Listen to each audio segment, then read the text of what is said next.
When you were a kid, did you reach for your magic sword and say, "By the power of Grayskull"? Welcome back to another video. This really popped when I saw it. That to me is a monster increase. Again, this book got hot. This book is ready to go higher. So let's jump right into it. We are back today with another statue review from Diamond Select Toys.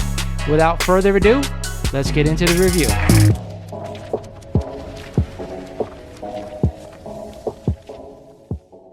Welcome back to the channel. I'm your host, Lawrence, over at Mighty Comics and Collectibles, and today you guys are in for a treat. We're going to be talking about Wave 1 from the Masters of the Universe 1980s toy line. This is one of the most influential toy lines from that time period, and it certainly influenced my life going forward as a young adult. With that said, guys, if this is the first time that you're watching my content, do yourself a favor, hit that sub button, smash that like button for me because it really does help the channel out. And with that said, Masters of the Universe in this incredible toy line came out in 1981 and continued all the way till 1988. Let's get into Wave 1 and see if we could find out the secrets of Castle Grayskull. He-Man and the Masters of the Universe is one of the most popular toys of the 1980s and featured some of the most unique characters ever created for toy lines back then and continuing now on into this day. The original wave from the Masters of the Universe line was released in 1981 and 1982 and consisted of 8 total figures, 3 heroes, 1 heroine, 3 villains, and 1 character that left everyone a little bit confused. Not only that, we got He-Man's trusty steed, Battle Cat, 2 vehicles, and possibly the greatest playset of all time, at least in my opinion. The original wave that was released in 1981 featured only 4 figures on an 8-back card. If you guys don't know what an 8-back is, it depicts 8 figures in the line on the back of the card. These consist of some of the most valuable Masters of the Universe toys if you can find them still mint on card. The first wave consisted of 2 heroic figures, He-Man, the most powerful man in the universe, Man-at-Arms, the master of weapons, and of course 2 evil figures, Skeletor, the Lord of Destruction, and his savage henchman, Beastman.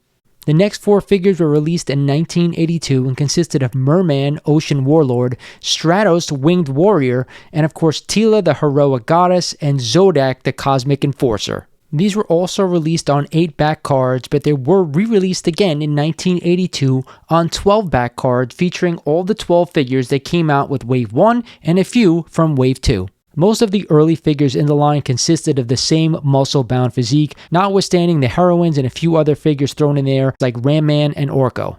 Each figure came with their own assortment of weapons or weapon, and came with their own mini-comic which depicted their favorite hero or villain fighting for the secrets of Castle Grayskull. First up, let's take a look at He-Man, the most powerful man in the universe, and the main figure in the line. He came with 4 accessories, his battle armor with 3 straps, his shield, his battle axe, and of course 1/2 of the power sword, which combined with the other half would open Castle Grayskull.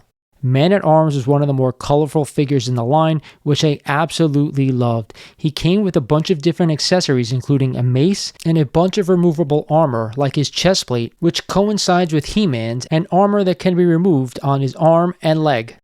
Teela was the only female introduced in the original wave. She came with her own cobra-headed battle staff, a shield, and her snake armor battle attire, which can be removed with 1 strap. But I gotta be honest, getting this thing off and then back on was a bit of a challenge.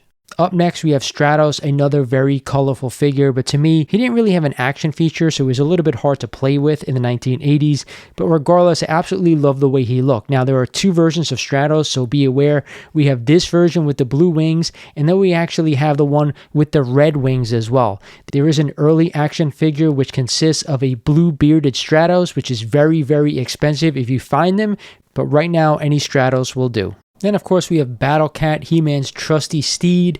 Now, to me, I always enjoyed Cringer in the cartoon from the 1980s, but I gotta tell you, this toy left something a little bit to be desired. You know, it couldn't be posed. All you could do is actually put the armor on and let He-Man sit there. We all love Battle Cat, but the feature function for this toy wasn't exactly the greatest. But having He-Man on top of Battle Cat is one of the most iconic toy poses of all time.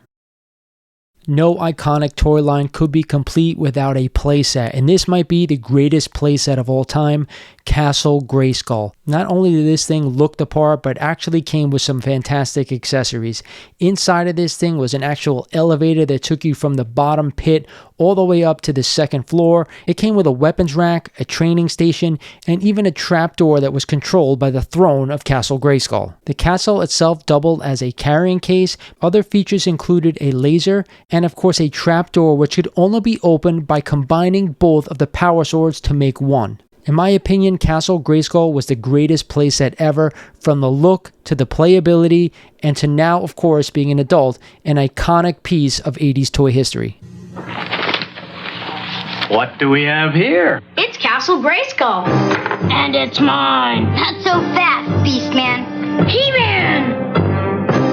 You can pit He-Man against Beastman, playing for the power of Castle Grayskull. You have to put the castle together. Beastman's escaping. The throne, Dad. Dad, you saved the castle. Castle Grayskull from the Masters of the Universe collection. He-Man and Beastman, each sold separately, from Mattel. What would a great 80s toy line be without one of the most iconic villains of all time, and in my opinion, the greatest villain of all time? Not only was his color scheme absolutely perfect, but I actually just love the way the figure looked. He came with, of course, one half of the power sword, his Havoc staff, and like all other figures in the line, some original armor. Not only that, he also had a crotch protector, which actually made him look a little bit more menacing. Every Lord of Destruction needs a savage henchman, right? And here we have our first, Beastman. Not only, in my opinion, was he the most colorful figure of them all, featuring orange and red with light blue tones, but he was also a fabulous cartoon character on the 1980 series. Not only was he Skeletor's number 2, but he also was a bumbling fool. At least that's what Skeletor thought. You flea-bitten fur-brain! Beastman came with his classic red armor, a beastly red cowl, and 2 armor pieces that were incredibly hard to get back on once you took them off. The weapon he came with was a whip, because how else are you going to tame a savage beast? Rounding out the trio of evil was the ocean warlord, Merman. Not only did he have one of the greatest names from the Masters of the Universe line, he had one of the greatest chest plates available for the early Motu figures. He came with a corncob sword, it looked like to me, enabling him to fight the most powerful man in the universe, He-Man. Having these 3 figures side by side as a child was nothing but pure delight. Some of the most iconic and imaginary figures came to life in Wave 1 of the Masters of the Universe line. That brings us to the figure that left everyone a little confused, Zodak the Cosmic Warrior. Now, on the back of the card, and of course in the mini-comic, Zodak was depicted as an evil warrior, but in the 80s cartoon show, he started off evil but then became an ally of He-Man. Zodak came equipped with some red chest armor, which would later go on to be redone in black and re-released in an accessories pack. He also came with a laser gun, which again was reused later on in the line. Zodak, Cosmic Enforcer or unplayable toy?